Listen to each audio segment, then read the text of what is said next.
E Alanzão, fala um pouquinho, cara. Você que é um especialista em câncer, o que você tem observado? Tem aumentado a incidência de câncer? Não tem? Cada vez o que eu observo, assim, pessoas mais novas, ou é só uma coincidência? Bom, Que você tem a falar, assim, sobre a incidência e prevalência, cara, cara, dos números de isso é uma câncer, coisa cara? que eu acho que deve ser motivo até de muitos estudos. A gente observa que a incidência de câncer em pessoas mais jovens aumentou bastante. Eu digo que o meu trabalho ele é dividido em duas fases, né? Eu tenho um câncer infanto-juvenil, que são os tumores primários do osso, que nascem do osso, que são em crianças praticamente até 18 anos de idade. E tem os adultos, que são os cânceres metastáticos. Por exemplo, a senhora que tem um câncer de mama, o senhor que tem um câncer de próstata, rim, bexiga, tireoide, que envia metástase para o osso. Então, eu tenho dois tipos de paciente, o adulto e o criança.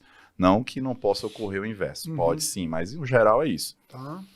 E, e eu tenho observado, cara, um aumento importante na incidência de câncer, principalmente em pessoas mais jovens. Eu atribuo isso a duas coisas. Tem gente que vai falar que é só alimentação, que mudou, que realmente mudou, né? Quando a gente olha, os alimentos são Ficou cada muito vez mais processados, processado, industrializados muito e muito agrotóxico, né? agrotóxicos, né? As carnes cheias de hormônios, né, cara? É difícil de controlar. Isso são fatores que você não consegue controlar. Dentro da sua casa, por mais que você tenha um controle adequado, a não ser que você tenha uma horta, uma fazenda para Não, comer daquilo, impossível, é cara. possível controlar isso. Mas eu acho que, além disso, aumentou-se o número de profissionais relacionados à área. Então, a gente aumentou muito o É o diagnóstico. diagnóstico. Então, se a gente aumenta o diagnóstico, a gente aumenta o N. Sim. Se aumentou o N, aumenta a estatística de notificação. Então, aumenta-se os casos. Eu acho que no passado também muitas pessoas, de Era repente, subdiagnosticado, subdiagnosticadas, não tinham um tratamento efetivo, tinham um adequado. desfecho ruim e nem sabia porque que tinha esse desfecho.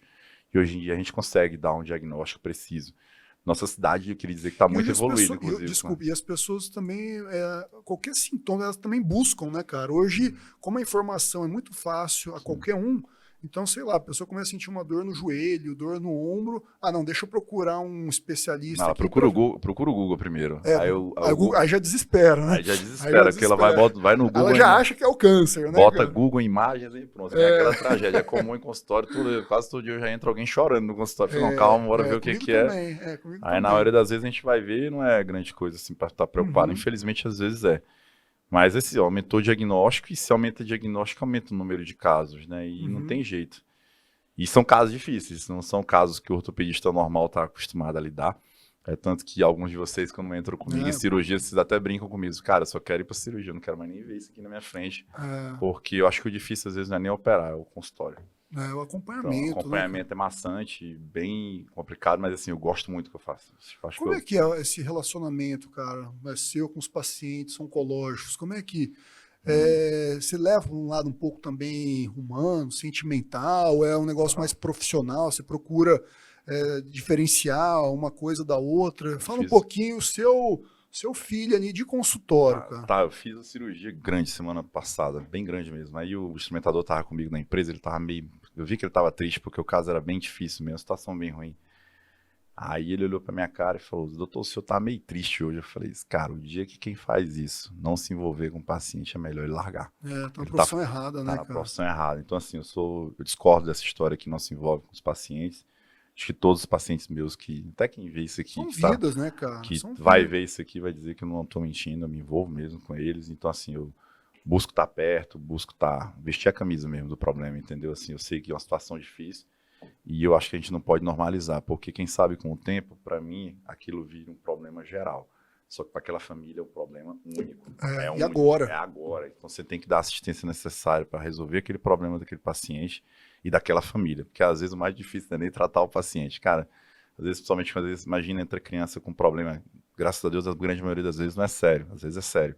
Mas entra a mãe, a avó, o avô, dois tios, cara, às vezes para tu controlar a criança é fácil. Agora, controlar o Família. entorno dela, a família é bem difícil. E tem que ter um tato para isso. Porque isso aí pode atrapalhar até no tratamento da criança. Então, tu tem que saber que ao mesmo tempo que tu tem que abraçar, tu tem que impor certos limites naquele tratamento. Uhum. E se tu não conseguir impor, tu vai perder o controle do segmento. E às vezes tu vai perder até o paciente, entendeu? Uhum. Vou por outro profissional porque não conseguiu dar o tratamento efetivo. Mas não é fácil não, mas eu acho que essa questão que a gente aprende na medicina, que a gente não pode se envolver, acho que quem faz oncologia não pode obedecer essa Mas máxima, eu não. acho não só oncologia, cara. Eu acho que hoje esse conceito aí, eu acho que um médico que faz uma medicina de excelência, cara, eu acho que ele não segue essa regra. É, Porque você precisa envolver com aquele problema do paciente para você ser a solução dele, senão ele só é mais um número. É. Então, você não vai fazer a diferença na vida dele que ele precisa.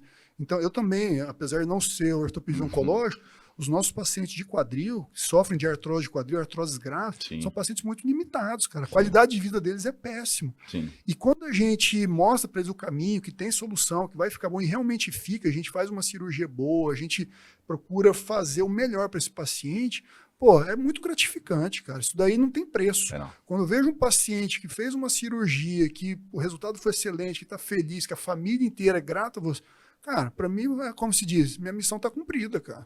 É mais ou menos por aí.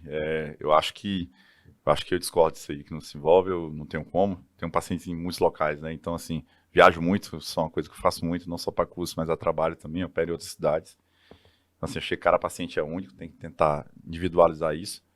No SUS também trabalho e tento, logicamente, às vezes você não consegue dar aquela assistência de tempo para o paciente que você consegue dar no privado, mas tem paciente meu do SUS, eu tento dar o máximo possível também. Quando eu tô lá, dou o sangue mesmo. Assim, dá o seu melhor, faz o seu melhor, né? Em todo lugar você tem que fazer o seu melhor. Com certeza. Eu acho que é isso. E ratificando a pergunta que tu fez, eu acho que não tem como não. Acho que tem que se envolver sim, tentar tomar cuidado para esse envolvimento, não te prejudicar também, porque não tem como tu não receber essa contra-transferência e tem vezes que tá prejudicado. Porque eu acredito muito em vibrações, né, cara? Se o tempo todo ali você está recebendo, de certa forma, vibrações negativas, tristeza, melancolia, eu acho que deve ser difícil também, né, cara? Você ter um psicológico bom, tá forte emocionalmente, tá equilibrado. Como é que você faz? É o esporte sua válvula de escape? São seus outros negócios? São viagens? São a trilha? O que você sente que você refaz assim a sua questão psicológica, o seu coração, cara? Cara, viajo muito, né? Isso aí, pra mim, quem me conhece,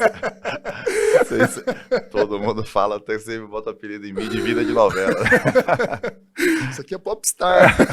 Mas não sou vida de novela, não. Trabalho muito, entendeu? Assim, então, assim, e eu acho que o esporte é um dos principais, porque é o que eu consigo fazer no dia a dia. Então, assim, sei lá, sair de uma cirurgia gigante, um caso que chama, sabe, tem cirurgia que o clima tá pesado na sala, assim, mas o esporte eu saio daqui, vou na litorânea e corro 10K. É a válvula de escape. Aí, né, pô, muito bom, esporte é excelente. Só termina, derramou aquela serotonina no corpo, toma água de coco, bate a poeira e vamos pra casa que amanhã é outro dia. Dorme, descansa, outro dia. E amanhã é outro dia. Viajar, que eu acho que eu costumo até brincar, né, cara? Eu não sei se você já viu, quando eu treino, gosto de postar e foi meu remédio do dia.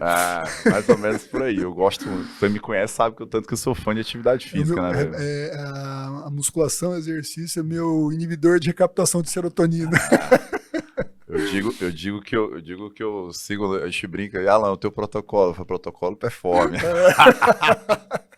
Então eu faço muita atividade física, recomendo todo mundo, assim, se o dia que eu não faço me dá, na verdade, ruim, então acho que é isso aí, cara, viagem, atividade física e uma festinha também de vez em quando que ninguém te ferra, né? Bom. Eu gosto também. Dar uma desopilada, acho que é essencial, mas trabalho assim, muito, trabalho muito, mas sempre que eu posso é sumir um pouco.